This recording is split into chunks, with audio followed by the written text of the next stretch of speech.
कुछ गलती माफ़ी के काबिल नहीं होती। अपने ही पिता से विश्वासघात। पापा, आप यहाँ अकेले घर में कैसे रहेंगे? हमारे साथ दिल्ली चलिए। जब तक माँ थी आपकी देखभाल की कोई फ़िक्र नहीं थी मुझे। बेटा, शहर में मेरा दिल नहीं लगता है। यहाँ पर उम्र के लोगों के साथ वक्त निकल जाता है। कुछ ज़रूरत होगी तो तुम तो हो ही। अरे नहीं पापा, मुझे नौकरी से फुर्सत नहीं रहती। मैं ऐसे भाग भाग कर नहीं आ सकता। वहाँ आप रहेंगे तो मैं भी निश्चिंत रहूँगा।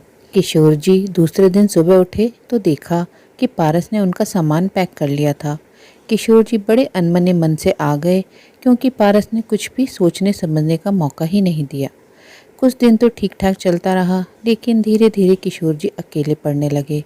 खाने पीने दवाइयाँ सभी के लिए मोहताज होने लगे। बेटे बहू देर रात तक घूम कर आते और किशोर जी भूखे घर में टहलते रहते। धीरे धीरे शरीर कमज़ोर पड़ने लगा। बुढ़ापे में भूखे पेट रात गुजारना बहुत कष्टकारी होता जा रहा था। एक दिन उन्होंने पारस से कहा, बेटा, मुझे कुछ पैसों की ज़रूरत है, दवाइयाँ लानी है, और तुम लोग जब बाहर जाते हो तो मैं भूखा रह जाता हूँ। अगर पैसे होंगे तो मैं भी कुछ खा लिया करूँगा।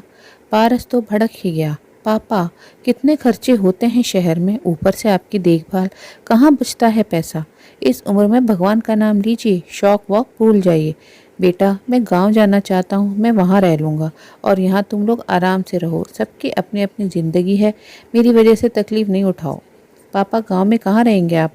क्यों, हमारा घर है, ज़मीन जायदाद है, मेरे जीवन यापन के लिए पर्याप्त है। पापा, वो सब बेच दिया मैंने, अब कुछ भी नहीं है वहाँ।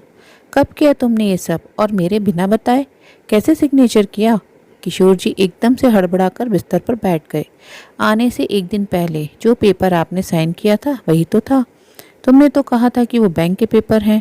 आपसे सच बोलता तो आप कभी नहीं बेचते। बेटा, तुमने धोखा ही नहीं, विश्वासघात किया है। दूसरे दिन सुबह जब पारस उठा तो डाइनिंग टेबल पर एक पत्र मिला उसे।